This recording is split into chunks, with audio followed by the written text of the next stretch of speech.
पाकिस्तान की मुआशी सूरत हाल मजीद खतरनाक होती नजर आ रही है। आइंदा माली साल के बजट में भी ताख़ीर का खदशा पैदा हो गया है। IMF के इमदाद मिलने का शेड्यूल ताहाल तय नहीं हो सका। पाकिस्तान में इक़्तिसादी बहरान शदीद होने का खदशा। वज़ारत ख़जाना के ज़राए के मुताबिक IMF प्रोग्राम में ताख़ीर के बाइस आइंदा माली साल के बजट का शेड्यूल मुतासिर होने का खदशा है।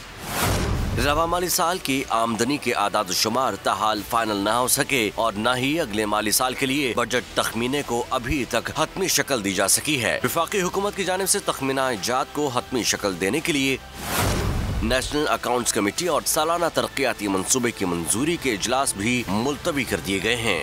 पाकिस्तान में इक़्तिसादी बहरान शदीद होने का खदशा। वज़ारत ख़जाना के ज़राए के मुताबिक IMF प्रोग्राम में ताख़ीर के बाइस आइंदा माली साल के बजट का शेड्यूल मुतासिर होने का खदशा है। रवा माली साल की आमदनी के आदाद शुमार ताहाल फाइनल न हो सके और न ही अगले माली साल के लिए बजट तखमीने को अभी तक हतमी शक्ल दी जा सकी है। वफाकी हुकूमत की जानिब से तखमीना जात को हतमी शक्ल देने के लिए नेशनल अकाउंट्स कमेटी और सालाना तरक्याती मंसूबे की मंजूरी के इजलास भी मुलतवी कर दिए गए हैं। सब्सक्राइब करें और बेल दबाएं ताकि कोई खबर रह न जाए।